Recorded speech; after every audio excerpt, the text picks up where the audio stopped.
இது போன்ற மனிதர்களை திருக்குரான் சூரா அல் பக்ரா அத்தியாயம் 2:18 சும்மும் புக்முன் உம்யுன் ஃபஹும் லா யர்ஜூன், செவிடர்களாக, குருடர்களாக, ஊமையர்களாக இருக்கிறார்கள், இவர்கள் மீளவே மாட்டார்கள். இதேதான் பைபிளில் மத்தேயு சுவிசேஷத்தில் அதிகாரம் 13:13 அவர்கள் கண்டும் காணாதவர்களாயும் கேட்டும் கேளாதவர்களாயும் உணர்ந்து கொள்ளாதவர்களாயும் இருக்கிறார்கள். கருவியலின் வேறு சில விஷயங்களை பற்றி நேரம் இருக்கும் பட்சத்தில் என் மறுப்புரையில் பேசுவேன் இன்ஷா அல்லாஹ். இன்றைய வாதத்தின் தலைப்பையும் நான் சரியாக நிறைவேற்ற வேண்டும் அல்லவா? ஆகவே விஞ்ஞான ஒளியில் பைபிளை பார்ப்போம்.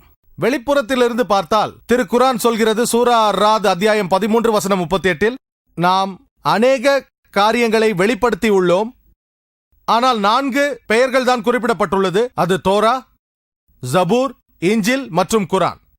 தோராவானது தூதர் மோசேவுக்கு வழங்கப்பட்ட வேத வெளிப்பாடாகும். ஜபூர் என்பது தூதர் தாவீதுக்கு வழங்கப்பட்ட வேத வெளிப்பாடாகும். இஞ்சில் தூதர் இயேசுவுக்கு வழங்கப்பட்ட வேத வெளிப்பாடாகும். திருக்குரான் தான் முடிவானதும் இறுதியானதுமான வேத வெளிப்பாடாகும். அது கடைசி இறை தூதர் முகமது நபி அவர்களுக்கு வழங்கப்பட்டது. ஒரு விஷயத்தை மிக தெளிவாக எல்லோருக்கும் சொல்லிவிடுகிறேன். அதாவது,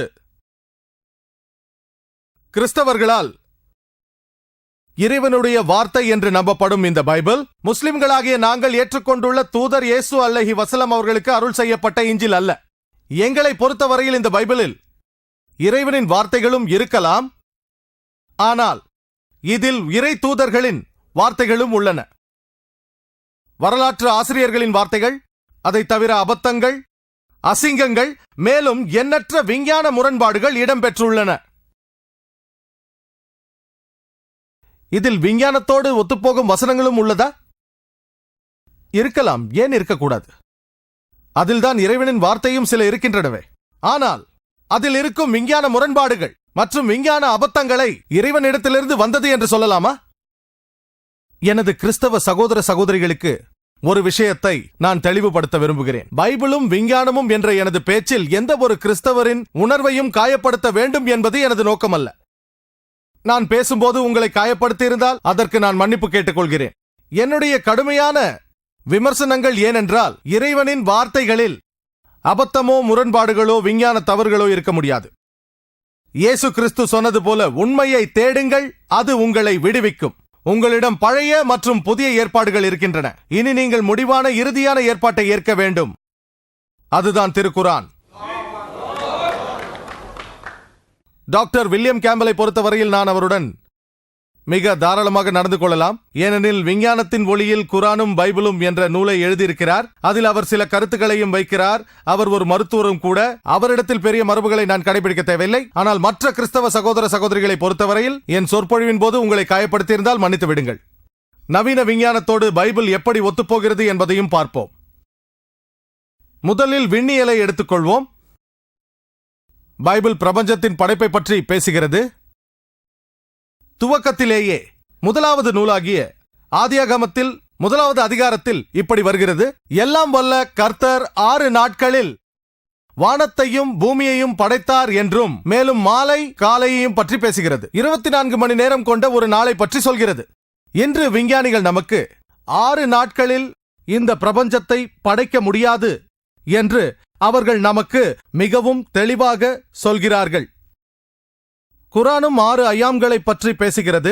அரபு மொழியில் யோம் என்பது ஒருமை, ஐயாம் என்பது அதன் பன்மையாகும். இது 24 மணி நேரங்களை கொண்ட ஒரு நாளையும் குறிக்கலாம், அல்லது நீண்ட காலத்தை, ஒரு யுகத்தை, ஒரு காண்டத்தையும் குறிக்கலாம். இந்த பிரபஞ்சம் 6 மிக நீண்ட காலகட்டங்களில் படைக்கப்பட்டிருக்கலாம் என்பதில் எங்களுக்கு எந்த ஆட்சேபனையும் இல்லை என்று விஞ்ஞானிகள் சொல்கிறார்கள்.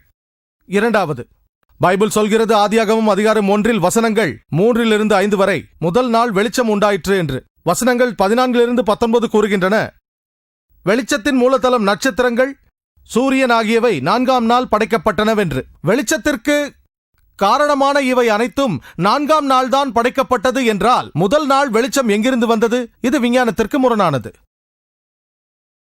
மேலும் ஆதியாகமம் அதிகாரம் 1 வசனங்கள் 9-13 பூமி 3ஆம் நாள் படைக்கப்பட்டதாக சொல்கிறது. பூமி இல்லாத நிலையில் இரவும் பகலும் எப்படி வரும்? ஒரு நாள் என்பது பூமியின் சுழற்சியால் நடப்பது. பூமியே இல்லாத நிலையில் இரவும் பகலும் எப்படி வரும்?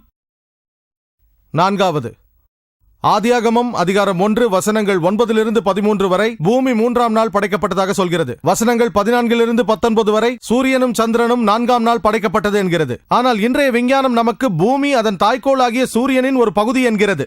ஆகவே சூரியனுக்கு முந்தி அது பிறந்திருக்க முடியாது. இது விஞ்ஞான முரண்பாடு.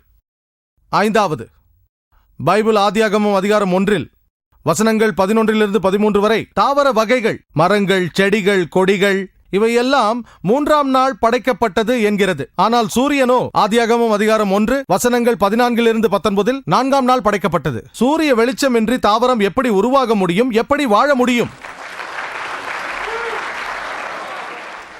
6வது, பைபிள் சொல்கிறது ஆதியாகமம் அதிகாரம் 1 வசனம் 16 தேவன் 2 வெளிச்சங்களை படைத்தார் என்கிறது. அவை பகல் பொழுதிற்காக பெரிய வெளிச்சமான சூரியனும் இரவு பொழுதிற்காக குறைந்த வெளிச்சமான சந்திரனும் என்கிறது. இதன் உண்மையான மொழிபெயர்ப்பை ஹீப்ரு வசனத்தில் பார்த்தோமேயானால் விளக்குகள் என்று பொருள்.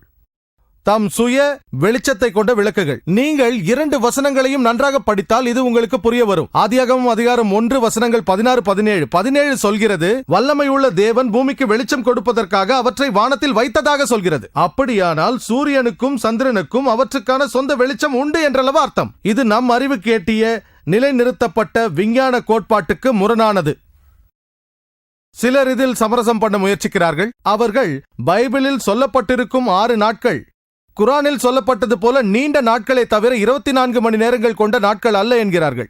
இது அபத்தம். பைபிளை படித்தால் தெரியும். காலை மாலை என்று தெளிவாக 24 மணி நேரத்தை குறிக்கிறது. நான் உடன்பாட்டு அணுகுமுறையோடு பார்த்தாலும் பிரச்சனை இல்லை. நான் உங்கள் அபத்தமான வாதத்தை ஏற்றுக்கொள்கிறேன். இருப்பினும் இதனால் முதலாவது விஞ்ஞான முரண்பாடாகிய 6 நாளில் படைத்த விவகாரம் தீர்வாகலாம். 2வது முதல் நாள் வெளிச்சம், 3ஆம் நாள் பூமியும் தீர்வாகலாம். மீதமுள்ள 4க்கு தீர்வே கிடையாது. சிலர் மேலும் சொல்கிறார்கள் 24 மணி நேரத்தை உள்ளடக்கிய நாட்களாக இருந்தால் பின்பு ஏன் காய்கறிகளால் சூரிய வெளிச்சம் இல்லாமல் 24 மணி நேரத்தை தாக்குப்பிடிக்க முடியவில்லை? சரி, பரவாயில்லை. தாவரங்கள் சூரியனுக்கு முன்பு படைக்கப்பட்டது என்கிறீர்கள். 24 மணி நேரம் தாக்குப்பிடிக்கும் என்கிறீர்கள். அதை நான் ஏற்றுக்கொள்கிறேன். ஆனால் 24 மணி நேர நாட்கள் மற்றும் நீண்ட நாட்களும் என்று நீங்கள் சொல்ல முடியாது. வடையை தின்பேன் தீர்ந்துவிடக் கூடாது என்றால் எப்படி? நீங்கள் நீண்ட காலகட்டம் என்றால் 1வது மற்றும் 3வது பிரச்சனைகள் தீரலாம். மற்ற 4 அப்படியே இருக்கின்றன. நீங்கள் 24 மணி நேரம் உள்ளடக்கிய நாட்கள் என்றால் 5வது பிரச்சனை மட்டும் தீரலாம். எஞ்சிய 5 பிரச்சனைகள் அப்படியே இருக்கின்றன. இது விஞ்ஞான முரண்பாடு என்று வேறென்ன? நான் பொறுப்பை டாக்டர் வில்லியம் கேம்பலிடமே விட்டு விடுகிறேன். நீண்ட நாட்கள் என்று சொல்லி 4 விஞ்ஞான முரண்பாடுகள் தான் இருக்கிறது என்று ஒப்புக்கொண்டாலும் சரி, அல்லது 24 மணி நேர நாட்கள் என்று சொல்லி பிரபஞ்சத்தின் படைப்பில் 5 விஞ்ஞான முரண்பாடுகள் தான் இருக்கிறது என்று அவர் ஒத்துக்கொண்டாலும் சரி. பூமி சம்பந்தமான கோட்பாட்டுக்கு வருவோம். இவ்வுலகம் எப்படி முடிவுக்கு வரும் என்று பல்வேறு விஞ்ஞானிகள் யூக கருத்துக்களை தருகிறார்கள். சிலர் சொல்வது சரியாகவும் சிலர் சொல்வது பிழையாகவும் இருக்கலாம்.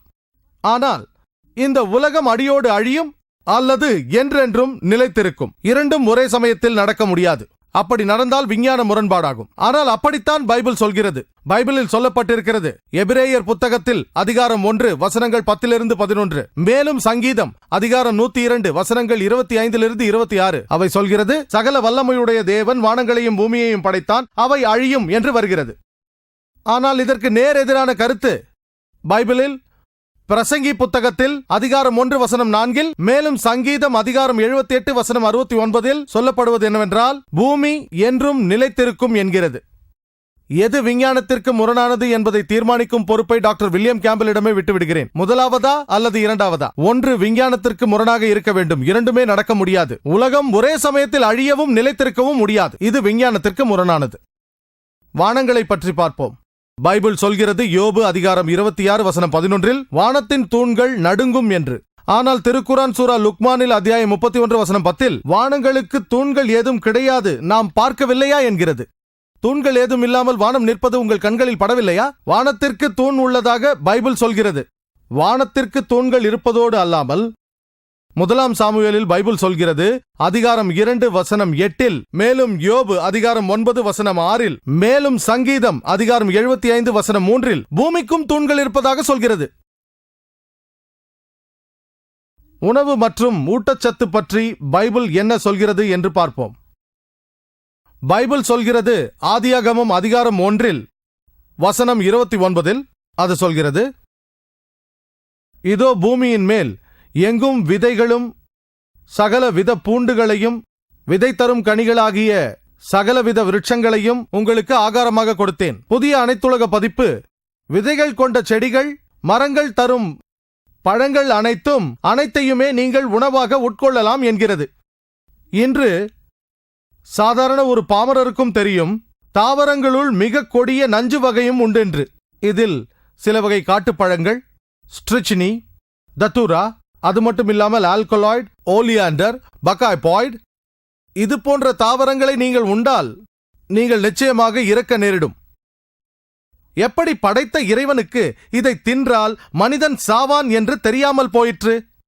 இந்த வகையான உணவுகளை டாக்டர் கேம்பல் அவரது நோயாளிகளுக்கு சிபாரிசு செய்ய மாட்டார் என்று எதிர்பார்க்கிறேன். உண்மையான விசுவாசி யார் என்று கண்டுபிடிப்பதற்கு விஞ்ஞானபூர்வமான ஒரு பரிசோதனை பைபிளில் உள்ளது.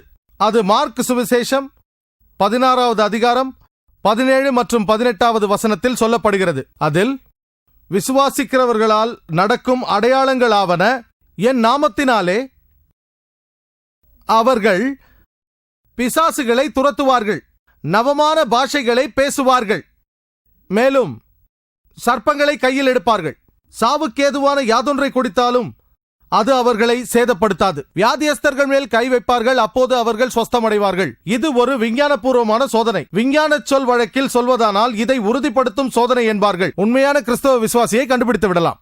என் வாழ்வின் கடந்த 10 ஆண்டுகளில் நான் ஆயிரக்கணக்கான கிறிஸ்தவர்களை சந்தித்து பேசியிருக்கிறேன். ஆனால் அவர்களில் பைபிளின் இந்த சோதனையில் தேர்ச்சி பெற்ற ஒரு கிறிஸ்தவரை கூட நான் இதுவரை பார்த்ததே கிடையாது. இதுவரை நான் பார்த்த கிறிஸ்தவர்களில் யாரையுமே பார்த்ததில்லை விஷம் குடித்து உயிரோடு இருந்ததாக. மேலும் விஞ்ஞான சொல் வழக்கில் இதை பொய்ப்பிக்கும் சோதனை என்றும் சொல்வார்கள். அதாவது, ஒரு பொய்யன் இந்த சோதனைக்கு உட்பட்டு விஷம் குடித்தால் அவன் சாவான். ஆகவே ஒரு பொய்யன் இந்த சோதனைக்கு துணிய மாட்டான். நீங்கள் உண்மையான கிறிஸ்தவ விசுவாசி இல்லை என்றால் இந்த சோதனைக்கு துணிய மாட்டீர்கள். ஏனெனில் பொய்ப்பிக்கும் சோதனையை நீங்கள் முயற்சித்தால் கண்டிப்பாக தோற்பீர்கள். ஆகவே உண்மையான கிறிஸ்தவ விசுவாசி அல்லாத ஒருவர் இந்த சோதனைக்கு துணிய மாட்டார். டாக்டர் கேம்பல் எழுதிய விஞ்ஞானத்தின் ஒளியில் குரானும் பைபிளும் என்ற புத்தகத்தை நான் படித்திருக்கிறேன். மேலும் நான் நம்புகிறேன் அவர் ஒரு உண்மையான கிறிஸ்தவ விசுவாசி என்று. குறைந்தபட்சம் அவராவது இந்த பொய்மைப்படுத்தும் சோதனையை உறுதிப்படுத்த வேண்டும்.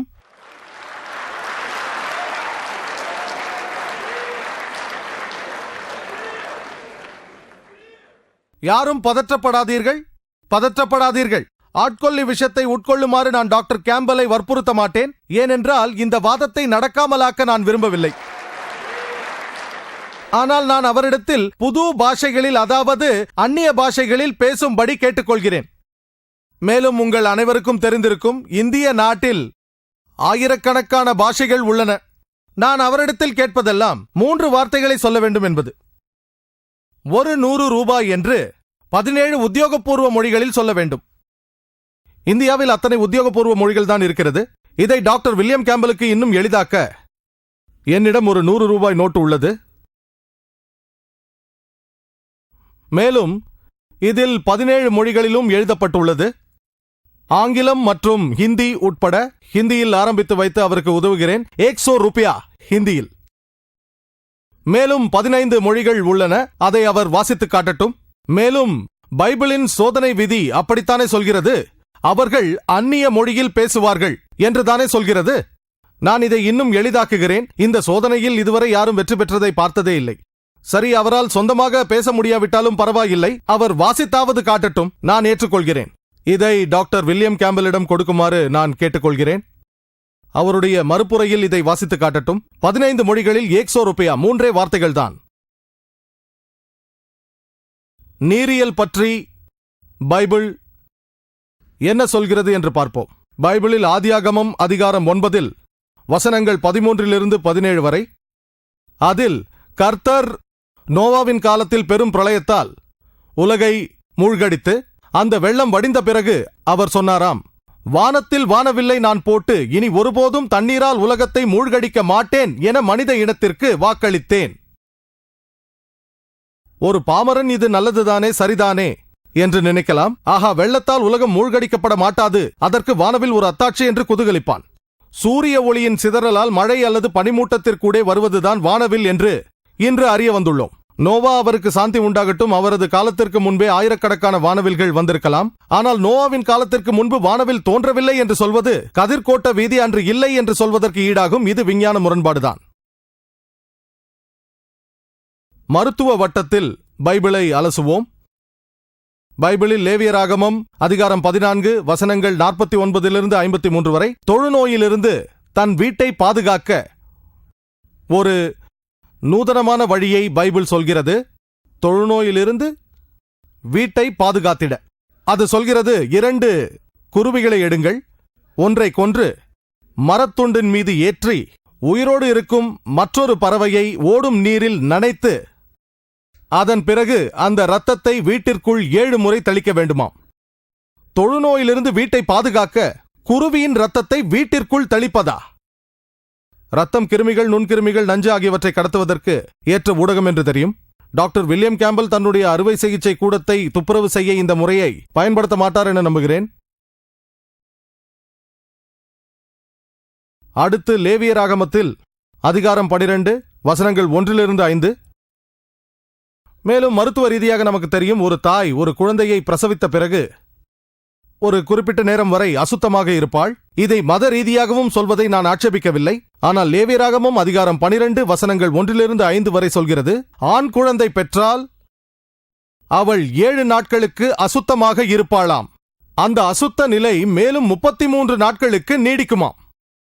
ஆனால் பெண் குழந்தையை பெற்றால் 2 வாரங்களுக்கு அசுத்தமாக இருப்பாள். அந்த அசுத்தம் 66 நாட்களுக்கு நீடிக்குமாம். சுருக்கமாக சொன்னால், ஒரு பெண் ஒரு ஆண் குழந்தையை, மகனை பெற்றால் 40 நாட்களுக்கு அசுத்தமாக இருப்பாள். ஆனால் அதுவே ஒரு பெண் குழந்தையை பெற்றால் 80 நாட்களுக்கு அசுத்தமாக இருப்பாள். இதற்கு டாக்டர் வில்லியம் கேம்பலை விஞ்ஞானபூர்வமாக பதிலளிக்க வேண்டுகிறேன். பெண் குழந்தை ஒன்றை பெற்றால் ஆண் குழந்தையை விட 2 மடங்கு அதிகமாக அசுத்தம் நீடிப்பது எப்படி? விபச்சாரத்தை நிரூபிக்க பைபிள் ஒரு அருமையான யோசனையை சொல்கிறது. ஒரு பெண் விபச்சாரம் செய்துவிட்டாள் என்று கண்டுபிடிப்பது எப்படி? எண்ணாகமம் புத்தகத்தில் 5வது அதிகாரம் வசனங்கள் 11-31 வரை சுருக்கமாக சொல்கிறேன். அது சொல்கிறது, ஆசாரியன் ஒரு பாண்டத்தில் புனித நீரை எடுத்து தரையில் இருக்கும் அசுத்தத்தை எடுத்து அந்த பாண்டத்தில் கலந்து பிறகு அந்த கசப்பான நீரை அவர் சபித்த பிறகு அந்த பெண்ணை குடிக்கச் செய்ய வேண்டும். அந்த பெண் விபச்சாரம் செய்திருந்தால் அதை குடித்த பிறகு சாபம் அவள் உடலில் இறங்கி வயிறு வீங்கி அவள் தொடை அழுகும். பொதுமக்கள் அவளை சபிப்பார்கள். அவள் விபச்சாரம் செய்யவில்லை என்றால் அவள் சுத்தமானவளாக குழந்தையை பெற்றெடுப்பாளாம். ஒரு பெண் விபச்சாரத்தில் ஈடுபட்டாளா இல்லையா என்று கண்டுபிடிக்க என்ன ஒரு அருமையான வழி! இன்று உலகத்தில் பல நாடுகளில் பல நீதிமன்றங்களில் விபச்சார குற்றம் சுமத்தப்பட்ட பெண்களின் வழக்கு குவிந்து கிடக்கின்றது. யாரோ ஒருவர் அந்த பெண் விபச்சாரத்தில் ஈடுபட்டு விட்டாள் என்று குற்றம் சுமத்தியதின் அடிப்படையில். 2 ஆண்டுகளுக்கு முன்பு செய்தித்தாள்களிலும் மீடியாவிலும் நான் கேள்விப்பட்டது, இந்த மகத்தான நாட்டின் ஜனாதிபதி பில் கிளின்டன் ஒரு பாலியல் கேவலத்தில் மாட்டியிருந்ததை நான் கேள்விப்பட்டேன். இந்த அமெரிக்க நீதிமன்றங்கள் அவரின் விபச்சார நடவடிக்கையை ஆய்வதற்கு இந்த கசப்பு தண்ணீர் சோதனையை செய்திருக்கலாமே. அவர் உடனே விடுதலையாகியிருப்பாரே.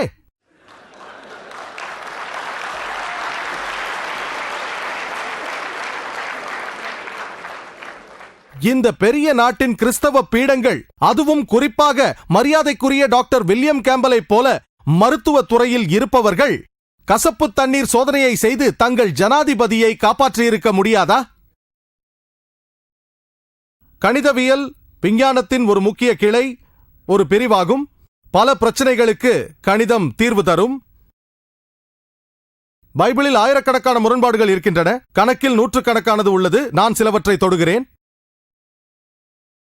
எஸ்ரா அதிகாரம் 2 வசனம் 1, மேலும் நெகேமியா அதிகாரம் 7 வசனம் 6. அதன் சுருக்கம், பாபிலோனின் அரசர் நெபுகாத்நேசரால் நாடு கடத்தப்பட்டு இஸ்ரவேலில் கைதிகளாக வைக்கப்பட்டிருந்த மக்கள் பின்பு அவரால் விடுதலை செய்யப்பட்டு தங்கள் நாட்டிற்கு திரும்பிக் கொண்டிருந்தார்கள். அந்த மக்களின் பட்டியல் கொடுக்கப்பட்டுள்ளது. அந்த பட்டியல் எஸ்ரா புத்தகத்தில் கொடுக்கப்பட்டுள்ளது. அதிகாரம் 2 வசனம் 2 63 வரையிலும், மேலும் நெகேமியா அதிகாரம் 7 வசனம் 7 65 வரை உள்ளது. அந்த பட்டியலில் அவர்களது பெயர்களும் எண்ணிக்கையும் கொடுக்கப்பட்டுள்ளது. இந்த 60 வசனங்களில் 18ற்கும் குறையாத இடங்களில் பெயர்கள் சரியாக ஒத்துப்போகின்றன, ஆனால் எண்ணிக்கை மாறுகின்றது. 18ற்கும் குறைவில்லாத முரண்பாடுகள் உள்ளன இந்த 2 அதிகாரங்களில் 60 வசனங்களில். இதோ அந்த பட்டியல். ஒவ்வொன்றாக படிக்க நேரமில்லை. இந்த 60 வசனங்களில் 18ற்கும் குறைவில்லாத இடங்களில் முரண்பாடுகள் உள்ளன. மேலும் சொல்லப்பட்டுள்ளது எஸ்ரா புத்தகத்தில் அதிகாரம் 2 வசனம் 64 இந்த மக்களின் மொத்த தொகையையும் கூட்டினால் 42,360 என்று உள்ளது. மேலும் நெகேமியா அதிகாரம் 7 வாசித்தால் வசனம் 66 இந்த தொகை ஒத்துப்போகிறது, 42,360. ஆனால் எல்லா வசனங்களையும் கூட்டி பார்த்தால், நான் வீட்டில் கூட்டி பார்த்தேன். இதுதான் எஸ்ராவின் பட்டியல். இது நெகேமியாவின் பட்டியல். எஸ்ரா அதிகாரம் 2, நெகேமியா அதிகாரம் 7. இதை நாம் கூட்டி பார்த்தோமேயானால் எஸ்ரா அதிகாரம் 2 அதன் எண்ணிக்கை 42,360 அல்ல, மாறாக 29,818 இருக்கிறது. மேலும் நெகேமியாவின் எண்ணிக்கையை கூட்டி பார்த்தால் அங்கும் 42,360 அல்ல, மாறாக 31,089 தான் வருகிறது. பைபிளின் ஆசிரியர் என்று சொல்லப்படும் எல்லாம் வல்ல கடவுளுக்கு இந்த சாதாரண கணக்கு கூட தெரியவில்லையே. துவக்க பள்ளிக்கூட கல்வி மட்டும் பயின்ற சாதாரண நபரிடம் இந்த கேள்வியை கேட்டால் கூட சரியாக பதில் கூறுவார். இந்த 60 வசனங்களில் வரும் கணக்கை கூட்டி பார்ப்பது மிக எளிது. எல்லாம் வல்ல கடவுளுக்கு கணக்கு போட தெரியவில்லை. நவுதுபில்லா. இதை நாம் இறைவனின் வார்த்தைகள் என்று கருதினால் அது தவறு. மேலும் எஸ்ரா அதிகாரம் 2 வசனம் 65 200 பாடகர்களும் பாடகிகளும் இருந்ததாக சொல்கிறது. நெகேமியா அதிகாரம் 7 வசனம் 67 245 பேர் இருந்ததாக சொல்லப்படுகிறது. அங்கு 200 பேரா அல்லது 245 பேர் இருந்தார்களா? சம்பவம் ஒன்றுதான், கணக்குதான் முரண்பாடாக உள்ளது. மேலும் பைபிளில் 2ஆம் ராஜாக்கள் அதிகாரம் 24 8வது வசனத்தில் யோயாக்கின் எருசலேமின் ராஜாவான போது அவருக்கு 18 வயது என்று சொல்லப்பட்டுள்ளது. அவர் 3 மாதங்கள் அரசாண்டாராம். 2ஆம் நாளாகமம் அதிகாரம் 36 வசனம் 9 அரசனான போது யோயாக்கினுக்கு 8 வயதுதான் இருந்தது. அவர் 3 மாதம் 10 நாட்கள் அரசாண்டாராம். அரசனான போது யோயாக்கினுக்கு 18 வயதா அல்லது 8 வயதா? 3 மாதம் அரசாண்டாரா அல்லது 3 மாதம் 10 நாட்களுக்கு அரசாண்டாரா? மேலும் சொல்லப்பட்டுள்ளது 1ஆம் ராஜாக்கள் அதிகாரம் 7 வசனம் 26 சாலமோனின் ஆலயத்தில் 2000 குடங்கள் தண்ணீர் கொள்ளும் நீர்த்தொட்டிகள் இருந்ததாக சொல்லுகிறது. 2ஆம் நாளாகமம் அதிகாரம் 4 வசனம் 5 3000 குடங்கள் தண்ணீர் என்று சொல்கிறது. எது சரி, 2000 அல்லது 3000? இதை முடிவு செய்யும் பொறுப்பை டாக்டர் வில்லியம் கேம்பலிடம் விட்டுவிடுகிறேன். இதில் தெளிவான கணக்கு முரண்பாடு உள்ளது என்று தெரிகிறது. மேலும் 1ஆம் ராஜாக்கள் அதிகாரம் 15 வசனம் 33 ஆசாவின் ஆட்சியில் 24வது வருடத்தில் பாஷா இறந்ததாக சொல்கிறது. ஆனால் 2ஆம் நாளாகமம் அதிகாரம் 16 வசனம் 1 சொல்கிறது ஆசாவின் ஆட்சியில் 36ஆம் வருடத்தில் பாஷா யூதாவின் மீது படை எடுத்ததாக சொல்கிறது. இறந்து போன 10 ஆண்டுகளுக்கு பிறகு எப்படி பாஷா படையெடுக்க முடியும்? இது விஞ்ஞான முரண்பாடு. என்னுடைய கேள்விகளுக்கு டாக்டர் வில்லியம் கேம்பல் பதில் தருவதை எளிதாக்க எனது கேள்விகளை வரிசைப்படுத்தி சுருக்கமாக சொல்கிறேன். முதலாவது, பூமியும் வானங்களும் படைக்கப்பட்டது. பிரபஞ்சம் 24 மணி நேரங்களை உள்ளடக்கி 6 நாட்களில் படைக்கப்பட்டது. இரண்டாவது, ஒளி பிறப்பதற்கு மூலகாரணி பிறப்பதற்கு முன்னே ஒளி பிறந்தது. மூன்றாவது, பூமி பிறப்பதற்கு முன்னரே நாள் படைக்கப்பட்டது. நான்காவது, சூரியனுக்கு முன்பாகவே பூமி பிறந்தது. ஐந்தாவது, சூரிய ஒளி பிறப்பதற்கு முன்னரே தாவரம் பிறந்தது. ஆறாவது, சந்திரனின் வெளிச்சம் அதன் சுய வெளிச்சமே. ஏழாவது, இந்த பூமி அழிந்து விடுமா அல்லது என்றென்றும் நிலைக்குமா? எட்டாவது, பூமிக்கு தூண்கள் உண்டு. ஒன்பதாவது, வானங்களுக்கும் தூண்கள் உண்டு. பத்தாவது, எல்லா தாவரங்களையும் உண்ணலாம், விஷப்பூண்டுகள் உட்பட என்று கர்த்தர் சொன்னதாக பைபிள் சொல்வது. 11வது, மார்க் சுவிசேஷம் 16ஆம் அதிகாரம் 17-18 வசனங்களில் விஞ்ஞானபூர்வமான பொய்மைப்படுத்தும் சோதனை. 12வது, ஆண் குழந்தையை விட பெண் குழந்தை பிறப்பினால் ஒரு பெண் அனுபவிக்கும் 2 மடங்கு கால அசுத்த நிலை. 13வது, தொழுநோயிலிருந்து தன் வீட்டை காப்பாற்ற இரத்தத்தை பயன்படுத்துவது. 14வது, ஒரு பெண் விபச்சாரி என்பதை கண்டுபிடிக்க கசப்பு தண்ணீர் சோதனை. 15வது, எஸ்ரா 2ஆம் அதிகாரம், நெகேமியா 7ஆம் அதிகாரம் ஆகிய அதிகாரங்களில் 60 வசனங்களில் 18 முரண்பாடுகள். தனித்தனியாக 18 என்று கணக்கிடவில்லை, ஒன்றாகவே கணக்கிட்டிருக்கிறேன். 16வது, 2 அதிகாரங்களில் கூட்டுத்தொகை வேறுபடுகிறது. 17வது, 200 பாடக பாடகியர்களா அல்லது 245 பேர் இருந்தார்களா? 18வது, யோயாக்கின் ஆட்சிக்கு வரும்போது அவருக்கு வயது 18 அல்லது 8? 19வது, அவர் 3 மாதங்கள் ஆட்சி செய்தாரா அல்லது 3 மாதம் 10 நாட்களா? 20வது, சாலமோனிடம் 2000 குடங்கள் இருந்ததா அல்லது 3000 இருந்ததா? 21வது, தான் இறந்து போன 10 ஆண்டுகளுக்கு பிறகு பாஷா எப்படி யூதாவின் மீது படையெடுக்க முடியும்? 22வது, வானத்தில் ஒரு வானவில்லை வைத்து இனி ஒருபோதும் இந்த பூமியை தண்ணீரால் மூழ்கடிக்க மாட்டேன் என்று எல்லாம் வல்ல கர்த்தர் செய்த சத்தியம். பைபிளில் உள்ள நூற்றுக்கணக்கான விஞ்ஞான முரண்பாட்டு அபத்தங்களில் வெறும் 22ஐ மட்டுமே நான் இங்கு பட்டியலிட்டுள்ளேன். டாக்டர் வில்லியம் கேம்பலை இதற்கு பதில் தருமாறு வேண்டுகிறேன். அவர் உடன்பாட்டு அணுகுமுறையை கடைபிடித்தாலும் சரி அல்லது முரண்பாடாக அணுகினாலும் சரி, அவர் அறிவுபூர்வமாக இவற்றை அணுகினால் நான் பட்டியலிட்டிருந்த 22 அம்சங்களை விஞ்ஞான ரீதியாக நிரூபித்திட அவரால் முடியவே முடியாது. இயேசு கிறிஸ்து அலைஹி வஸல்லம் அவர்கள் இறை தூதர் என்றும் அவர்களுக்கு அருளப்பட்ட வேதமே இஞ்சில் என்றும் இந்த பைபிள் இஞ்சில் அல்ல என்றும் அதில் சில இறைவனின் வார்த்தைகள் இருக்கலாம், மற்ற விஞ்ஞான முரண்பாடுகள் இறைவனின் வார்த்தைகள் அல்ல. திருக்குரானின் வசனத்தை கூறி என் உரையை முடித்துக் கொள்கிறேன். சூரா அல் பக்ரா அத்தியாயம் 2 வசனம் 79. فويل للذين يكتبون الكتاب بأيديهم ثم يقولون هذا من عند الله ليشتروا به ثمنا قليلا فويل لهم مما كتبت أيديهم وويل لهم مما يكسبون. சொற்ப விலைக்கு விற்று சிறிது லாபம் பெறுவதற்காக தம் கைகளாலேயே ஒரு நூலை எழுதி பின்னர் இது அல்லாஹ்விடம் இருந்து வந்துள்ளது என்று கூறுவோருக்கு கேடுதான். எனவே அவர்கள் கைகள் எழுதியதும் அவர்களுக்கு கேடுதான், அவர்கள் சம்பாதித்ததும் அவர்களுக்கு கேடுதான். وآخر دعوانا الحمد لله رب العالمين.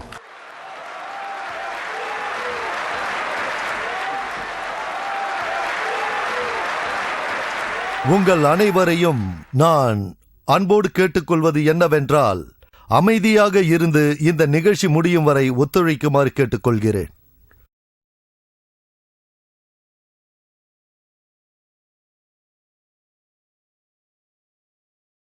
இப்பொழுது டாக்டர் ஜாகிர் நாயக் அவர்களுக்கு மறுப்பளிக்க டாக்டர் வில்லியம் கேம்பலை அழைக்கிறேன்.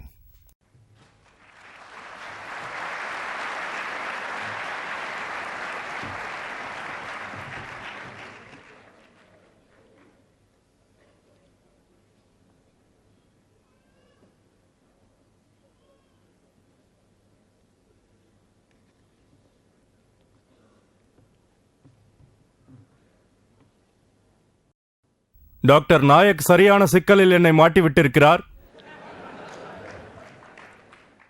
ஆனாலும் குரான் சம்பந்தமான அவருடைய விளக்கங்களில் எனக்கு திருப்தி இல்லை. அலக்காவும் முதுகாவும் இன்னும் பெரிய பிரச்சனைதான்.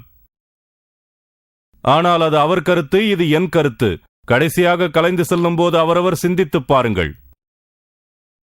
மார்க்ஸ் விசேஷத்தில் வரும் விஷ பரிசோதனை பற்றியெல்லாம் பேசி உண்மையான கிறிஸ்துவர் ஒருவரை கூட சந்தித்ததில்லை.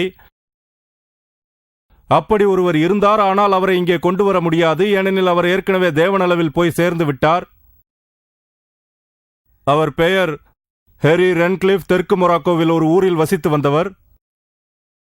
அவரை அவரது நண்பர் என்று நினைத்துக் கொண்டிருந்த ஒருவர் அவரை விருந்திற்காக அழைத்தார். அவர் மனைவியையும் மகனையும் கூட அழைத்து வரச் சொல்லியிருந்தார். நமது நண்பரும் அதை ஏற்றுக்கொண்டார். அப்போது யாரோ ஒருவர் கதவை தட்டி, உங்கள் சாப்பாட்டில் விஷம் கலந்திருக்கிறது என்றார். இப்போது வாசித்துக் காட்டிய அதே விஷப்பரீட்சை வசனத்தைத்தான் ஹாரியும் சுட்டிக் காட்டினார். போவதென்று முடிவுக்கு வந்த மட்டும் போயே தீருவேன் என்றார். விருந்துக்கழைத்த நண்பரோடு சாப்பாட்டு மேஜையில் அமர்ந்தபோது குஸ்குஸ் உணவு பரிமாறப்பட்டபின் விருந்து தருபவர் கவனிக்காத நேரத்தில் தட்டுகளை மாற்றிவிடலாமா என்று பார்த்தார். ஆனால் அதற்கு வாய்ப்பு கிடைக்கவில்லை. ஆகவே அவர் அதை புசித்தார். அவர் மனைவியும் புசித்தார். அவரால் அதிகமாக உண்ண முடியவில்லை. மகனுக்கு ஏற்கனவே உணவு கொடுத்து விட்டார்கள். ஆனால் ஹாரி சாப்பிட்டார். அன்று இரவு அவருக்கு வயிற்று வலி வந்தது, இரத்த வாந்தியும் வந்தது. ஆனாலும் பிழைத்துக் கொண்டார். 2 நாட்களுக்குப் பிறகு விருந்தளித்தவரின் வீட்டுக் கதவை தட்டினார். கதவை திறந்தவருக்கு ஹாரியை பார்த்த அதிர்ச்சியில் முகமெல்லாம் வெளுத்துவிட்டது. அவர் அளித்த விருந்துக்கு ஹாரி நன்றி சொன்னார். ஆகவே ஒரு உதாரணத்துக்காகத்தான் நான் இதை சொன்னேன். அது மட்டுமல்லாமல் இயேசு யூதர்களுக்காக மட்டும் அனுப்பப்பட்டதாக சொன்னீர்கள். யூதர்களிடத்தில் மட்டுமே போங்கள், புற ஜாதியினரிடம் போக வேண்டாம். சரி, குரான் கூட மரியாளை பற்றி பேசுகிறதே. அவர் சொல்கிறாரே, எந்த ஒரு ஆண்மகனையும் நான் அறியேனே. மேலும் குரான் 19வது சூரா 21வது வசனத்தில், நாம் அக்குழந்தையை மக்களுக்கு சான்றாகவும் கருணையாகவும் ஆக்குவதற்காகவே இவ்வாறு செய்கிறோம் என்று. மத்தேயு 4:9, ஒரு ஸ்திரீ வந்து இயேசுவின் பாதங்களை அபிஷேகம் பண்ணினாள். அவர் சொன்னார், எங்கு எப்போது இந்த சுவிசேஷம் இந்த உலகத்தில் பிரசங்கிக்கப்படும் போதும் இந்த ஸ்திரீ செய்ததும் பிரஸ்தாபிக்கப்படும். மேலும் மத்தேயு 28 இயேசுவானவர் வானத்தை நோக்கி ஏற ஆயத்தமாக இருக்கையில் அவர் சொல்கிறார், உலகம் அனைத்தும் சென்று இந்த சுவிசேஷத்தை போதிப்பீராக. ஆனால் இது முரண்பாடு அல்ல. யூதர்களிடத்தில் மட்டுமே செல்வீராக என்று அவருடைய சீடர்களுக்கு அவர் சொன்னது உண்மை. ஏனெனில் அது யூதர்களுக்கு அளிக்கப்பட்ட ஒரு தனிப்பட்ட வாய்ப்பு. பைபிளில் ஒரு கதை உண்டு. கதை என்று சொல்லக்கூடாது அல்லவா, அது ஒரு சரித்திரம். இயேசு அத்திமரத்தடியில் வருகிறார். அந்த அத்தி மரமே 3 ஆண்டுகளாக பழம் தரவில்லை. அதனால் அப்படி சொல்லப்பட்டது. நான் அதை பிடுங்கி எறியவா? இயேசுவின் பதில், இல்லை. மேலும் 1 வருடம் அப்படியே விடுங்கள், அது செழிப்படைந்து பழம் தருகிறதா என்று பாருங்கள். இவை இஸ்ரவேலை சுட்டிக்காட்டி சொல்லப்பட்ட ஓமான கதையாகும். அவர்களுக்கு அவர் 3 ஆண்டுகள் போதித்தார், மேலும் ஒரு அரை ஆண்டு போதிப்பார். ஆனால் வேறு பல கதைகளும் உண்டு. மேலும் அவர் சொன்னார், எல்லாம் சரி, அந்த ஆசீர்வாதம் உங்களிடமிருந்து எடுக்கப்பட்டு புறஜாதியருக்கு கொடுக்கப்படும்.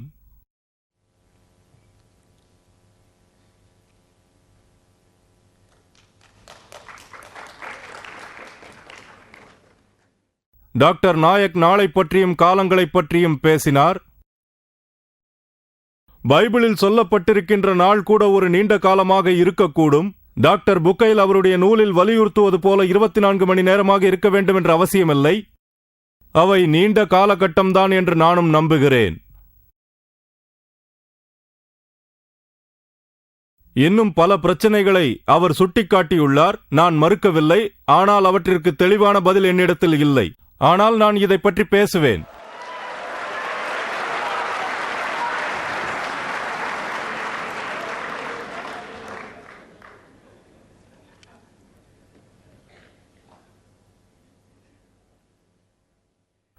அவர் 2 தன்மையான தண்ணீர் பற்றி பேசினார், நல்ல தண்ணீரும் உப்பு தண்ணீரும்.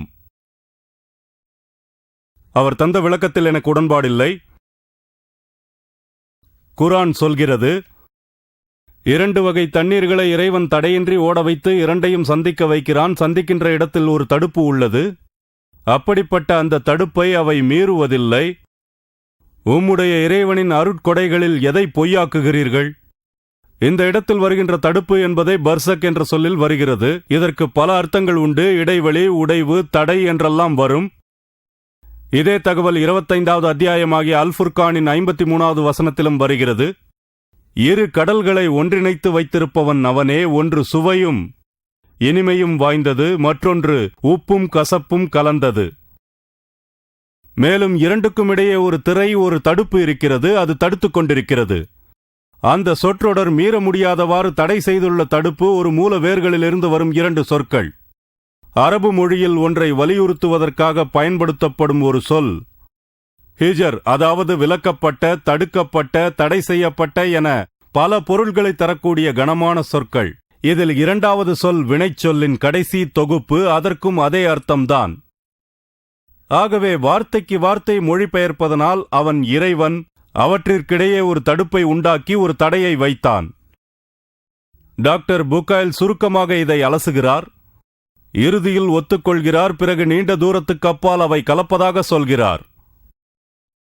ஒரு விஞ்ஞானி நண்பர் இதை பற்றி சொன்னதாவது, உப்பு நீரும் நல்ல நீரும் அவை இயற்பியல் ரீதியாக பிரிக்கப்பட்டுள்ளன.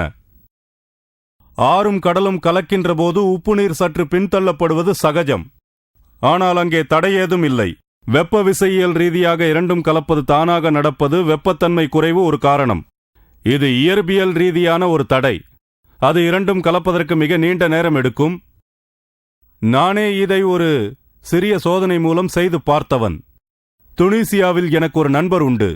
அவர் 8 கை விலங்கான ஆக்டோபஸை வேட்டையாடுவதில் ஆர்வம் உள்ளவர். நானும் ஒருமுறை அவரோடு கடலுக்கு சென்று படகிலிருந்து தண்ணீரில் குதித்து படகை சுற்றி நீந்திக் கொண்டிருந்தேன். அப்போது திடீரென்று அங்கு ஒரு கடல் சுழி வந்தது. அப்போது மேல் தண்ணீர் குளிராகவும் கீழ்த்தண்ணீர் சூடாகவும் இருந்தது. இது எப்படி சாத்தியமாகும் என்று நான் வியப்படைந்தேன். பிறகு நான் புரிந்து கொண்டேன். அதாவது குளிர்ந்த நீர் ஆற்றிலிருந்து வருகிறது. கடல் நீர் கடினமானது. ஆகவே அது அடியிலும் லேசான நல்ல தண்ணீர் அதற்கு மேலும் இருப்பது இயல்புதானே. இங்கு தடை என்ன இருக்கிறது?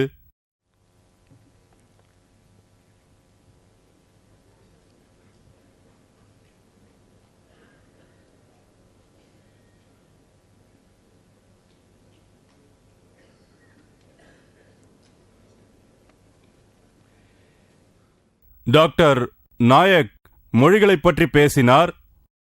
நிச்சயமாக இந்திய மொழிகளைப் பற்றி எனக்கு தெரியாது. ஏன் அமெரிக்க மொழிகளையும் கூட நான் அறிந்தவனல்ல. என்னை பொறுத்தவரை நான் தெளிவாக சொல்ல வேண்டுமென்றால் இந்தியா அமெரிக்கா என்ற வேறுபாடெல்லாம் எனக்கு இல்லை. அவர் பைபிளிலிருந்து சொன்னாரே, அது சீடர்களுக்கு போதிக்கப்பட்ட மொழி பற்றியது. அது ஒரு அற்புத செயல்பாடு. அங்கே அப்போது அந்த காலகட்டத்தில் இருந்த மக்கள் பேசிய மொழிகள்தான் அவை. அவை சாமானியமான பிரபலமில்லாத மொழிகள் அல்ல. ஸ்பெயினிலிருந்து யாராவது வந்தால் நிச்சயம் சீடர் அவரோடு ஸ்பானிய மொழியில்தான் பேசுவார்.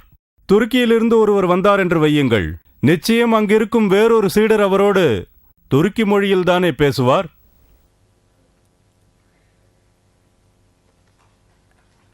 நான் இப்போது வேறு ஒரு விஷயத்திற்கு வரலாம் என்று இருக்கிறேன். சாட்சிகளைப் பற்றி நான் பேசப் போகிறேன். உபாகமத்தில் தேவன் மோசேவை பார்த்து பேசுகிறார். உண்மையான தீர்க்கதரிசியை அறிவது பற்றியது. எலியா ஒரு உதாரணம். குரானிலே இல்யாஸ் என்று வரும். அவர் அரசரிடத்தில் சென்று அவரிடம் சொன்னார், நான் சொல்லும் வரை மழை பெய்யாது. 6 மாதமாகியும் மழை இல்லை. 1 வருடமாகியும் மழை இல்லை. ஒரு முறை துனிசியாவில் ஒரு ஆண்டு முழுவதும் மழை பெய்யவில்லை. பிறகு 2 வருடம் மழை இல்லை. பிறகு 3 வருடம், 3.5 வருடம். அதற்கு பிறகு எலியா அரசனிடம் சென்று நாம் ஒரு போட்டி வைப்போம் என்றார். கார்மல் மலைக்கு சென்று அங்கே போட்டி வைத்துக் கொண்டனர்.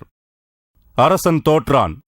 குரானிலே வரும் இல்யாஸ் ஒரு அற்புதமான வெற்றியை அடைந்தார் என்று. பிறகு இல்யாஸ் என்ன செய்தார் என்றால், முழங்காலிட்டார், மழையை வேண்டினார். மழை வந்தது. ஆகவே எலியாதான் முதல் சாட்சி. அவர் சொன்னாரே, நான் சொல்லும் வரை மழை பெய்யாது என்று. அவரே முதல் சாட்சி. கடவுள் மழையை பெய்வித்த போது எலியா முழந்தாளிட்டாரே. ஆகவே கடவுளே 2ஆம் சாட்சியாகிறார். மற்றொரு உதாரணம் சொல்கிறேன். கிமு 750 எசாயா யூதர்கள் வெளியேற்றப்பட்டார்கள். அவர்கள் வெளியேற்றப்படுவார்கள் என்று தீர்க்க தரிசனமாக சொல்லியிருந்தார். பிறகு சைரஸ் திருப்பிக் கொண்டு வருவான். யார் இந்த சைரஸ்? 250 ஆண்டுகளுக்கு பின்னால் வந்த பாரசீக சிலை வழிபாட்டு அரசன். அவன் யூதர்களை திருப்பி இஸ்ரேலுக்கு, அதாவது பாலஸ்தீனத்திற்கு அனுப்பி வைத்தான். லண்டனில் சைரஸ் சிலிண்டர் என்று ஒன்று உண்டு. அதில் விவரங்கள் உள்ளன. நீங்கள் கேட்கலாம், இயேசு தீர்க்க தரிசனங்கள் செய்தாரா? இயேசு அவற்றை நிறைவேற்றினாரா? இயேசு அற்புதங்கள் செய்தாரா?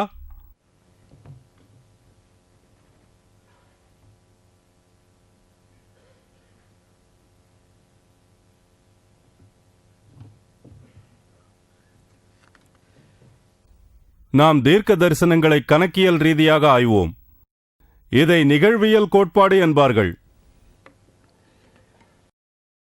நாம் இந்த தீர்க்க தரிசனம் நிறைவேறக்கூடிய சாத்தியக்கூறுகளை இப்போது கணக்கெடுப்போம். உதாரணமாக டாக்டர் நாயக்கிடம் 10 சட்டைகள் இருக்கின்றன என்று வைத்துக் கொள்ளுங்கள். அவரிடம் சிகப்பு சட்டை இருப்பது எனக்கு தெரியும். நாளை அதை அவர் அணிவார் என்று நான் சொல்கிறேன். அடுத்த நாள் அணிகிறார். நான் ஒரு தீர்க்கதரிசி என்று சொல்லிக் கொள்ளலாமா?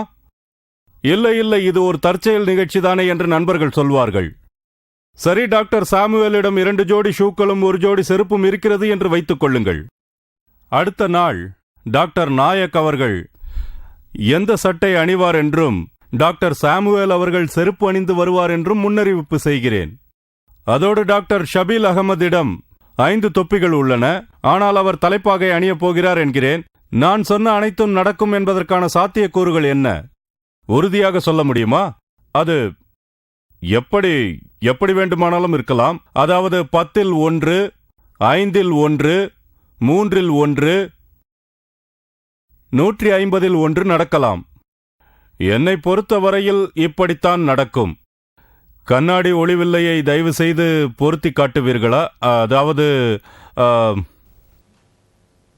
திரையை கீழே இறக்குங்கள்.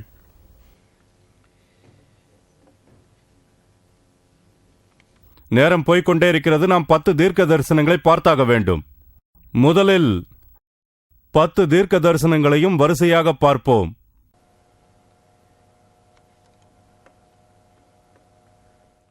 முதலாவது, இது எரேமியாவில் வரும் தீர்க்க தரிசனங்கள் கிமு 600. தாவீதின் சந்ததியிலிருந்து தோன்றும் மீட்பாளர். நாட்கள் நெருங்கிக் கொண்டிருக்கிறது. கர்த்தர் பிரகடனம் செய்து கொண்டிருக்கிறார், நான் தாவீதுக்கு நண்பனை உருவாக்குவேன். தாவீது அறிவுள்ள அரசர். எது சரியோ எது நீதியோ அதை பூமியில் நிலைநாட்டுவார். கர்த்தரே யேகோவா, அதாவது நேர்மையாளர். 6வது மாதம் நிறைவேறியது. கடவுள் கேப்ரியேலை மரியாளிடத்தில் அனுப்பினார். அந்த வானவர் அவளுக்கு சொன்னார், மரியாளே, பயப்படாதே, பாராய், நீ கருத்தரிப்பாய், ஒரு மகனைப் பெறுவாய். அவர் இயேசு என்று அழைக்கப்படுவார். அவர் மகத்தானவராகவும் மிக்க மேலோனின் குமாரன் என்றும் தேவனான கர்த்தர் தாவீதின் சிம்மாசனத்தை அவருக்கு அளிப்பார். அவருடைய ராஜ்யத்தில் முடிவே இராது. மேலும் அவளிடம் சொன்னார், பரிசுத்த ஆவி உன்மீது இறங்கும், மிக்க மேலோனின் சக்தி உன்மீது இறங்கும். ஆகவே பிறக்கின்ற குழந்தை பரிசுத்தவான் என்று அழைக்கப்படும். சரி, தாவீது முதலாவதாக இருந்தான். அவன் சாதாரண ஒரு சிறிய குடும்பத்தைச் சார்ந்தவன். ஆனால் அவன் அரசனான பிறகு அவன் குடும்பம் பிரபலமடைந்தது. அப்போது அரசனுக்கு 5வது ஒன்றுவிட்ட சகோதரன் ஒருவன் இருந்தது நினைவுக்கு வந்தது. ஆகவே 200 யூதர்களில் ஒருவன் தாவீதின் குடும்பத்தைச் சார்ந்தவன் என்று நான் யூகிக்கிறேன்.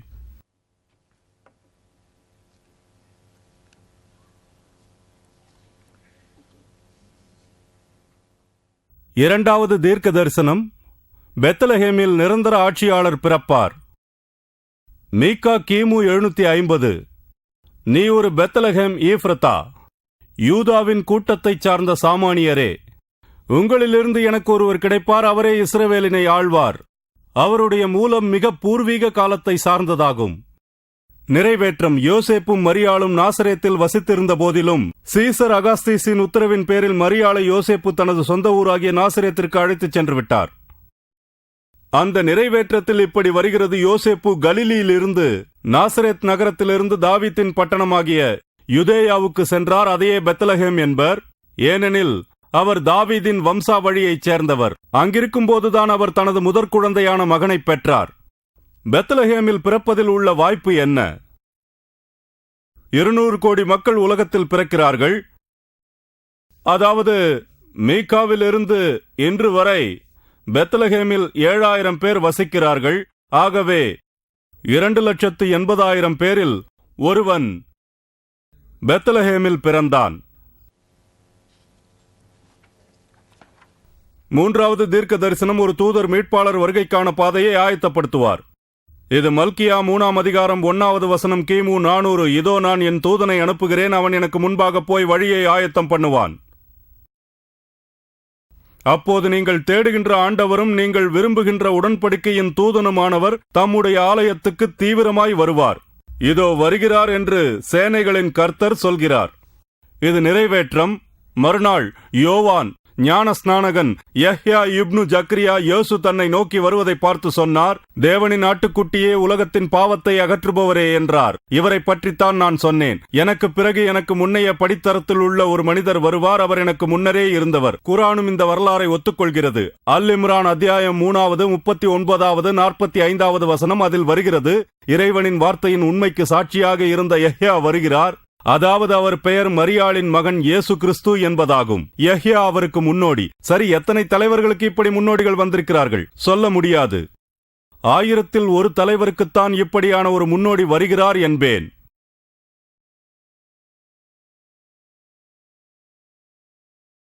நான்காவது தீர்க்க தரிசனம். மீட்பாளர் ஏராளமான அடையாளங்களையும் அற்புதங்களையும் காட்டுவார். ஏசாயா 750 நாம் பார்க்கிறோம். பயந்த நெஞ்சமுடையவர்களை பார்த்து சொல், தைரியமாய் இரு, பயப்பட வேண்டாம், உம்முடைய தேவன் வந்து உம்மை காப்பாற்றுவார்.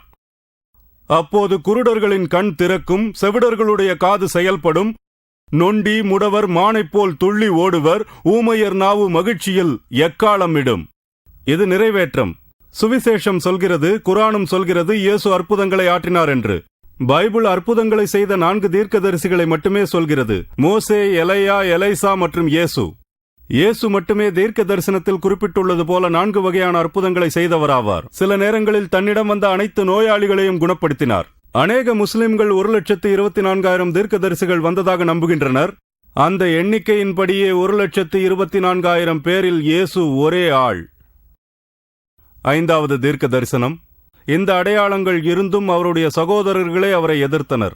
கிமு 1000 தாவீதின் பாடல்களில் அவர் சொல்கிறார், என்னுடைய சகோதரனுக்கே நான் புற ஆளாகிவிட்டேன், என் தாயினுடைய மகன்களுக்கு நான் அந்நியனாகிவிட்டேன். யோவானில் அவர் நிறைவேற்றத்தை தருகிறார். அவருடைய சகோதரர்களே அங்கிருந்து கிளம்பி யூதேயாவிற்கு செல்லுமாறு சொன்னார்கள். அவருடைய சகோதரர்களே அவரை நம்பவில்லை. ஒரு கேள்வி வரலாம், எத்தனை ஆட்சியாளர்கள் தன்னுடைய குடும்பமே தன்னை எதிர்ப்பதை கண்டிருப்பர்? எத்தனையோ அரசர்கள் சொந்த உறவினர்களாலேயே தூக்கி எறியப்பட்டிருப்பார்கள். ஆகவேதான் நாம் சொல்கிறோம், இதையெல்லாம் சிந்தித்து பார்க்க வேண்டும். 6வது தீர்க்க தரிசனம். கிமு 520 ஜக்கரியா சொல்லியிருப்பதாவது, நேராக கொண்டாடுங்கள், ஏ ஜியோனின் குமாரத்தியே, எருசலேமின் குமாரத்தியே, கூக்குரலிடு, பாராய், உன்னுடைய ராஜா உன்னளவில் வருகிறார். அவர் நீதியானவர், இரட்சண்யம் தருபவர், எளிமையானவர், கழுதையின் மீது சவாரி செய்பவர். நிறைவேற்றம். அடுத்த நாள் பெரிய ஜனத்திரள் சில ஈச்ச ஓலைகளை கையில் எடுத்துக்கொண்டு ஹோசன்னா என்று கத்தியவாறே அவரை தரிசிக்கச் சென்றனர். தேவனின் நாமத்தால் வருபவர் ஆசீர்வதிக்கப்பட்டவரே, இஸ்ரவேலின் ராஜா ஆசீர்வதிக்கப்பட்டவரே. அங்கு இயேசு ஒரு இளம் கழுதையை பிடித்து அதன் மீது அமர்ந்து கொண்டார். இது அற்புதம் அல்ல, இது வழக்கத்துக்கு மாறானதும் அல்ல. ஆனால் அங்கு அந்த பெரிய ஜனத்திரளிலிருந்து தேவனின் பெயரால் வருபவர் ஆசீர்வதிக்கப்பட்டவரே என்று அந்த கூட்டம் அவரை புகழ்ந்தது. எத்தனை ஆட்சியாளர்கள் எருசலேத்திற்குள் நுழைந்தார்கள்! எத்தனை ஆட்சியாளர்கள் கழுதையின் மேல் அமர்ந்து நுழைந்தார்கள்! இந்த காலத்தில் அவன் மெர்சிடிஸில் தான் வருவான். 100 ஆட்சியாளர்தான் என்று நான் சொல்கிறேன். 7வது தீர்க்க தரிசனம். ஆலயம் அழிக்கப்படுவதை இயேசு முன்னறிவிப்பு செய்கிறார். அவரே இந்த தீர்க்க தரிசனத்தை செய்தார். இதை இயேசு கிபி 30 அளவில் சொன்னார். இயேசு ஆலயத்திலிருந்து வெளியில் வந்தார். அவருடைய சீடர்களில் ஒருவர் சொன்னார், போதகரே, பாரீர், என்னே அற்புதமான கற்கள், என்னே அற்புதமான கட்டடங்கள். அவருக்கு இயேசு சொன்னார், இந்த பிரம்மாண்டமான கட்டடங்களை பார்த்தீரா? ஒரு கல்லாயினும் மற்றொரு கல்லின் மீது தாங்காது, எல்லாம் கீழே சரிந்துவிடும். நிறைவேற்றம். 40 ஆண்டுகளுக்கு பிறகு கிபி 70 ரோமர் தளபதி டைட்டஸ் எருசலேமை நீண்ட காலம் முற்றுகையிட்டு கைப்பற்றினான். டைட்டஸ் அந்த ஆலயத்தை விட்டுவிடத்தான் நினைத்தான்.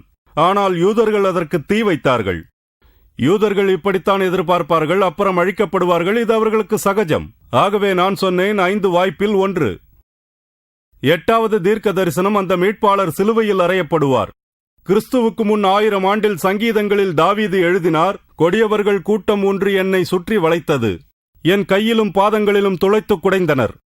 அதாவது தாவீது இப்படி சாகவில்லை, அவர் படுக்கையில் மரணித்தார். அவருடைய பாதங்களோ கைகளோ துளைக்கப்படவில்லை. லூக்கா இந்த நிறைவேற்றத்தை பேசுகிறது. அவர்கள் கபாலம் என்ற இடத்திற்கு வந்து இயேசுவை மற்ற குற்றவாளிகளோடு சிலுவையில் அறைந்தார்கள். ஒருவன் அவருடைய வலது பக்கம், மற்றவன் இடது பக்கம். நம்முடைய கேள்வி, எத்தனை பேரில் ஒருவர் சிலுவையில் அறையப்படுகிறார்? நான் சொல்கிறேன், 10,000 ஒருவர். 9வது தீர்க்க தரிசனம். அவர்கள் அவர்களுடைய ஆடைகளை பங்கிட்டுக் கொள்வார்கள். மறுபடியும் இங்கு தாவீது பேசுகிறார். அவர்கள் என் ஆடைகளை பங்கிட்டுக் கொண்டு என் நீள் அங்கிக்கு திருவுளச்சீட்டு போட்டனர். 19வது அதிகாரத்தில் யோவான் இந்த நிறைவேற்றத்தை குறிப்பிடுகிறார். பட்டாளத்தவர் இயேசுவை சிலுவையில் அறைந்தபோது அவருடைய உடைகளை எடுத்து 4 பங்குகள் வைத்து ஆளுக்கொன்றை எடுத்துக் கொண்டார்கள். அவருடைய உள்ளாடையை மட்டும் விட்டு விட்டார்கள். அது தைக்கப்படாததாக இருந்தது. மேலிருந்து கீழ் வரை ஒரே துணியில் நெய்யப்பட்டதாக இருந்தது. அதை கிழிக்க வேண்டாம், திருவுளச்சீட்டு மூலம் முடிவு செய்வோம் என்றார்கள். சரி, எத்தனை குற்றவாளிகளிடம் தைக்கப்படாத ஆடை இருக்கும்? நீங்களே முடிவு செய்து கொள்ளலாம். ஆனால் நான் 100 என்பேன்.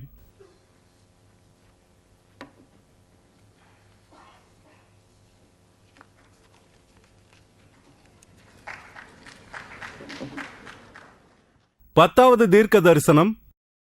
நிரபராதியாக அவர் இருந்தபோதும் தீயவர்களோடும் சேர்த்தே அவர் மரணத்தின் போது கணிக்கப்படுவார். கிமு 750 ஏசாயா சொன்னார், அவருடைய சமாதி தீயவர் மற்றும் செல்வந்தரோடு சேர்ந்தே அமையும். இத்துணைக்கும் அவர் வன்முறையாளரோ ஏமாற்றுபவரோ அல்ல. ஆனாலும் அவர் வரம்பு மீறியவர்களோடு சேர்த்தே பார்க்கப்பட்டார். இந்த நிறைவேற்றத்தை பற்றி மத்தேயு சொல்கிறார். அவரோடு 2 கொள்ளையர்களையும் சேர்த்து சிலுவையில் அறைந்தார். மாலை நெருங்கிய போது யோசேப்பு என்ற இயேசுவின் செல்வந்த சீடர் ஒருவர் அரிமத்தேயாவிலிருந்து வந்தார். பிலாத்துவிடம் போனார். இயேசுவின் உடலை கேட்டார். அதை சுத்தமான ஒரு மெல்லிய துணியில் சுற்றி தன்னுடைய சொந்த கல்லறைக்குள் வைத்தார். கொலை தண்டனை நிறைவேற்றப்பட்ட குற்றவாளிகள் எத்தனை பேர் நிரபராதிகளாயிருந்திருப்பார்? நான் சொல்வேன், 10ல் 1. எத்தனை நிரபராதிகள் அல்லது குற்றவாளிகள் செல்வ செருக்கர்களோடு புதைக்கப்பட்டனர்? நான் சொல்கிறேன், 100ல் 1. அது 1000ல் 1 என்றாகிறது. இறுதியில் அந்த தீர்க்க தரிசனம் இறந்த பிறகு அவர் இறப்பிலிருந்து மீண்டெழுவார். திரும்பவும் எசேயா சொல்வதை பார்ப்போம். உயிர் வாழும் மண்ணிலிருந்து அவர் அகற்றப்பட்டார். அவர் இறந்து விட்டார். தேவன் அவருடைய வாழ்க்கையை அல்லலுக்குள் ஆக்கிவிட்ட போதிலும் அவர் அவருடைய குழந்தைகளை பார்ப்பார். அவருடைய நாட்கள் நீடிக்கும். இதோ இங்கு ஒரு தீர்க்க தரிசனம், அதாவது அவர் உயிர் தெழுவார் என்பது. லூக்கா சொல்கிறார், இயேசு அவர்கள் மத்தியில் எழுந்து நின்று அவர்களை பார்த்து சொன்னார், உங்கள் மீது சாந்தி உண்டாவதாக. இதை பற்றி பவுல் சுருக்கமாக சொல்கிறார். 1 கொரிந்தியர் 15வது அதிகாரம். இயேசு பேதுருவுக்கு முன்னாலும் பிறகு 12 முன்னாலும் அதன் பிறகு அதே நேரத்தில் 500க்கும் அதிகமான அவரது சகோதரர்களின் முன்னால் தோன்றினார். அவர்களுக்குள் அநேகர் இன்னும் ஜீவித்திருக்கிறார்கள். பிறகு இயேசுவின் கருவழிச் சகோதரனான ஜேம்ஸுக்கு முன்னால் தோன்றினார். சரி, இதெல்லாம் ஒரு மதிப்பீடு செய்ய முடியாதது. இப்போது நாம் ஒரு கணக்கெடுத்து பார்ப்போம். சரி, இப்படி உலகத்தில் 10 தீர்க்க தரிசனங்களும் நிறைவேற்றப்பட்ட எத்தனை பேருக்கு ஒருத்தர் இருப்பார்? இந்த கேள்விக்கு பதிலாக நாம் போட்ட கணக்குகள் அத்தனையும் பெருக்கி பார்க்க வேண்டும். எனக்கு அதையெல்லாம் படிக்க நேரமில்லை. ஆனால் விடை 2ல் 1 என்பதுதான். 10க்கு 2.78 தடவை, அதாவது 28 சுழியங்கள். நாம் இதை மிகவும் எளிதாக்கி 1 பெருக்கல் 10க்கு 28 என்று கணக்கிடுவோம். நமக்கு கிடைச்ச மிகச்சிறந்த தகவலின்படி வாழ்ந்த மனிதர்கள் 8800 கோடி என்பதே. அதை நாம் மேலும் சுருக்கி 1 பெருக்கல் 10க்கு 28 என்று ஆக்குவோம். இந்த 2 எண்களையும் வகுப்பது மூலமாக அன்றிலிருந்து இன்று வரை வாழ்ந்த மனிதர்களுள் 10 தீர்க்க தரிசனங்களையும் நிறைவேற்றும் வாய்ப்பினை பெற்றவர் 10க்கு 17ல் 1 என்று வரும். இப்படி கற்பனை செய்வோமே. டெக்சாஸ் மாநிலம் முழுவதையும் $1 நாணயத்தை பதித்துக்கொண்டே சென்று ஒவ்வொரு இடமாக பதித்துக்கொண்டே சென்றால் அதில் ஒரு நாணயத்தை குறியிட்டு அந்த நாணயத்தை டெக்சாஸ் மாநிலம் முழுவதும் தேடி கண்டுபிடியுங்கள் என்று சொன்னால் அது எப்படி சாத்தியமாகும்? அது சாத்தியமா என்று கேட்டால் சாத்தியமில்லை என்றுதான் பதில் வரும். கண்டுபிடிப்பது மிகவும் கஷ்டமான காரியம்.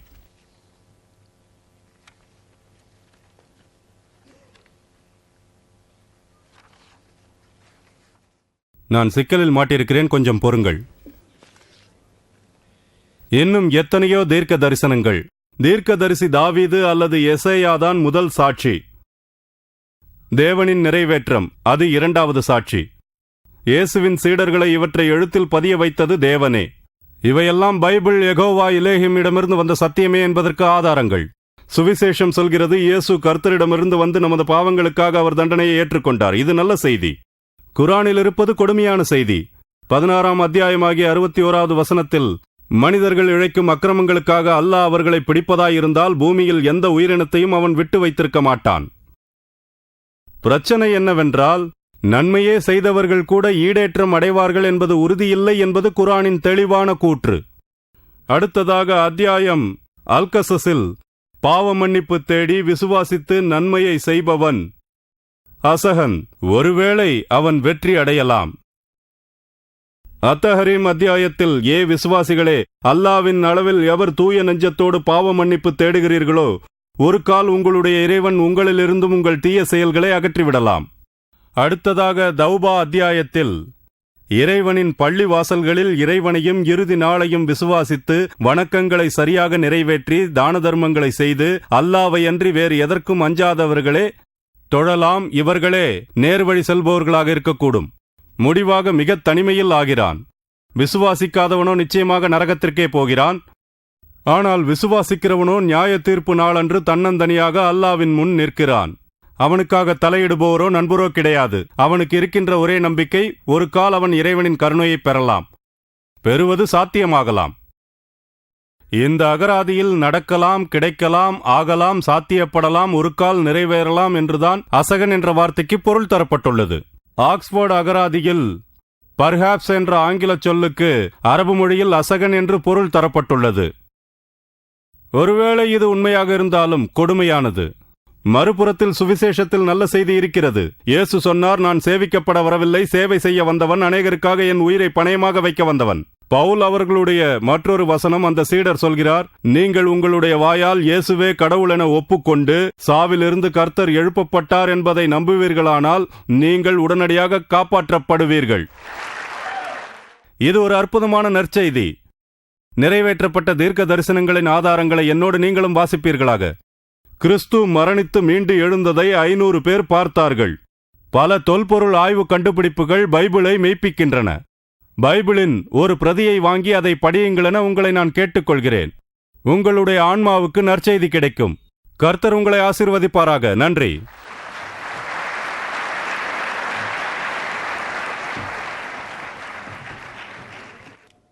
இப்பொழுது நான் டாக்டர் ஜாகீர் நாயக் அவர்களை டாக்டர் வில்லியம் கேம்பல் அவர்களுக்கு பதில் தருமாறு அழைக்கிறேன்.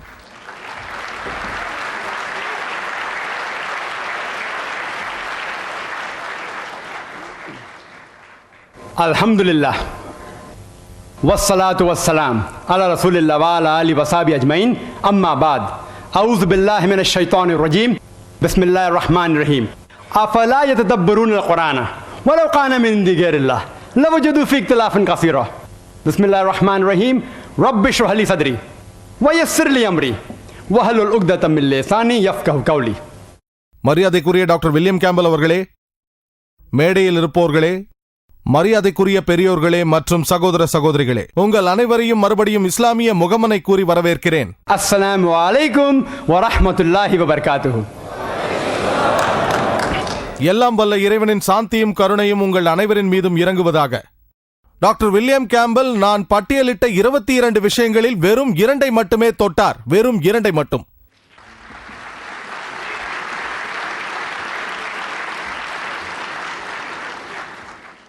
அதில் முதலாவது, பைபிளில் குறிப்பிட்டிருக்கின்ற நாட்கள் என்பவை நீண்ட காலகட்டங்கள் என்று அவர் இப்பொழுது சொன்னார். என் பேச்சில் நான் ஏற்கனவே இதற்கு பதில் சொல்லிவிட்டேன். குர்ஆனை போலவே நாட்கள் என்பவை நீண்ட காலகட்டங்கள் என்றால் உங்களால் 2 பிரச்சனைகளைத்தான் தீர்க்க முடியும். 6 நாட்களில் படைத்த பிரச்சனை, முதல் நாள் வெளிச்சம் வந்தது, 3ஆம் நாள் பூமி பிறந்தது. எஞ்சிய 4 பிரச்சனைகள் அப்படியே இருக்கின்றன. ஆகவே டாக்டர் வில்லியம் கேம்பல் நாட்களை நீண்ட காலகட்டங்கள் என்றார். 6 முரண்பாடுகளில் 2 மட்டும் அவர் தீர்த்து வைத்தார். படைப்பு சம்பந்தப்பட்ட எஞ்சிய 4 விஷயங்களை அவர் ஏற்றுக்கொள்கிறார். நல்ல விஷயம். அதற்கு பதில் கூறுவது கஷ்டம் என்றும் சொல்லிவிட்டார். அவர் தொட்ட 2வது விஷயம் விஞ்ஞான பூர்வமான பரிசோதனை. மார்க்கு அதிகாரம் 16 வசனங்கள் 17-18. அவர் சொன்னார், அவருடைய நண்பர் ஹாரி என்று பெயர் சரியாக தெரியவில்லை, மொரோக்கோவில் இது நடந்தது. அவர் குஸ்குஸ் சாப்பிட்டார். கிங் ஜேம்ஸ் வெர்ஷன் பைபிளும் சரி, டாக்டர் வில்லியம் கேம்பல் மேற்கோள் காட்டும் நியூ இன்டர்நேஷனல் வெர்ஷன் பைபிளும் சரி, விஷத்தை குடிக்க வேண்டும் என்று சொல்கிறது. சாப்பிட சொல்லவில்லை, குடிக்க வேண்டும்.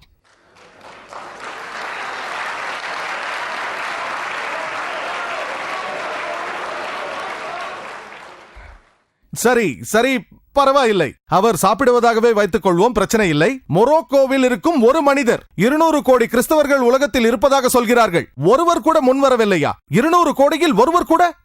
நான் டாக்டர் வில்லியம் கேம்பலை ஒரு உண்மையான கிறிஸ்தவர் என்று நினைத்தேன். அவரை இந்த சோதனையில் தேர்ச்சி பெற சொன்னேன். ஏற்கனவே இறந்து போன அவர் நண்பரை அல்ல.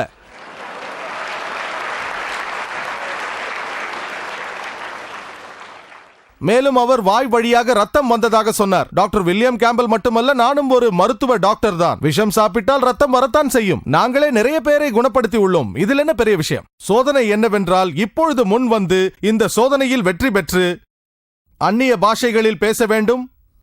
டாக்டர் வில்லியம் கேம்பல் சொன்னார், அதாவது அந்த காலகட்டத்தில் மார்க் 16 படித்தோமேயானால் அங்கிருந்தவர்கள் அந்த மக்களுக்கு தெரிந்த பாஷையில் பேசினார்கள் என்றார். அதுவும் அந்நிய பாஷைகள். டாக்டர் கேம்பலுக்கு அநேக இந்தியர்கள் இங்கு இருப்பது தெரியாது. பலருக்கு குஜராத்தி தெரியும், மராட்டி தெரியும், எனக்கும் தெரியும். நான் உங்களை சுச்சே என்று கேட்டால், ஒரு குறிப்பிட்ட மொழியில் கேட்டால், நீர் கொடு, நீர் கொடு, தமிழ், பதில் வராது. அந்நிய பாஷை, நீர் கொடு. யாருக்காவது தமிழ் தெரியுமா? அல்லது மலையாளம், வெள்ளம்? ஆம், சரியாக சொன்னார். நீங்கள் கிறிஸ்தவ விசுவாசியா? இல்லை, நான் அவரை கேட்டேன். நீங்கள் முஸ்லிமா? இருக்கட்டும், பரவாயில்லை. இது கிறிஸ்தவ விசுவாசிகளுக்காக விதிக்கப்பட்ட ஒரு பரிசோதனை. இங்க இருக்கும் அநேகருக்கு அந்நிய பாஷைகள் தெரியும். நாம் செய்ய வேண்டியதெல்லாம் அவருடன் பேச வேண்டும். உங்கள் பெயர் என்ன? எப்படி இருக்கிறீர்கள்? அரபு மொழியில் கயஃபாலுக் உங்களுக்கே தெரியும். புது மொழிகள், உங்களுக்கு தெரியாத மொழிகள். நான் சொன்னதை நிரூபித்து விட்டீர்கள். இதுவரை என் முன்னே இந்த பரிசோதனையில் தேர்ச்சி பெற்ற ஒரு கிறிஸ்தவரை கூட நான் பார்த்ததில்லை. நான் சந்தித்த 1000 கிறிஸ்தவர்களில் இப்பொழுது 1001 என்று வைத்துக் கொள்ளலாம். டாக்டர் கேம்பலும் அதில் சேர்ந்து விட்டார். 2 கேள்விகளை மட்டுமே தொட்டிருந்தார். டாக்டர் வில்லியம் கேம்பல் என்னுடைய 20 கேள்விகளுக்கு பதில் சொல்லாமல் தீர்க்க தரிசனங்களை பற்றி பேச ஆரம்பித்து விட்டார். பைபிளில் விஞ்ஞானத்திற்கும் தீர்க்க தரிசனத்திற்கும் என்ன சம்பந்தம்? தீர்க்க தரிசனம் பரிசோதனைக்குரியதென்றால்